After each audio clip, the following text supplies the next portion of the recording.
ஆனா இந்த டேட்டாவை எடுத்தோம்னா இதுலதான் பிரதமர் மோடி நம்பர் 1 இருப்பாரு. எதுல? வெளிநாடு பயணத்துல.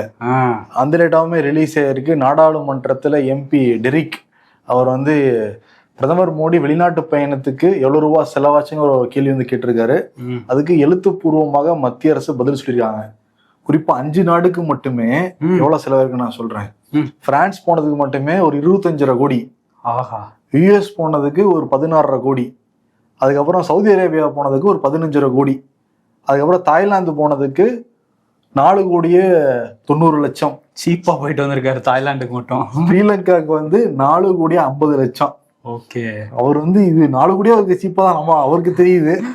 நமக்கு 4 கோடி இருந்தா உலகம் ஃபுல்லா நம்ம எல்லாம் மக்கள் கையில 4 ரூபாய் இருக்கான்னு பாத்துக்கிட்டு இருக்கும் போது 4 கோடிக்கு பயணம் போயிட்டு வராரு.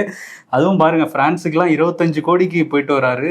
அவரோட அந்த விமானம், தனி விமானத்துக்கே தனி செலவு பண்ணுவாங்க. தனி விமானம், செக்யூரிட்டி, கிஃப்ட், அப்புறம் கூட்டிட்டு போற சமையல்காரங்க, ஏகப்பட்ட செலவு இருக்க தானே செய்யும் அவங்களுக்கு. இதுல என்னன்னா 2014 இருந்து 2019 வரைக்குமே அவர் வெளிநாடு பயணத்துக்கு $43 மில்லியன். இப்ப எவ்வளவு செலவு பண்ணிருக்காருன்னா 2021 2024 வரைக்கும் 295 கோடி செலவு பண்ணதா சொல்றாங்க நாடாளுமன்றத்துல கொடுத்த இது. ஆனா யுஎஸ்க்கு இவ்வளவு தூரம் போயிட்டு வந்தா கூட மனம் மாற மாட்டேங்கிறாரு ட்ரம்ப். ஆமா, திரும்ப திரும்ப அதே தான் சொல்லிக்கிட்டு இருக்காரு.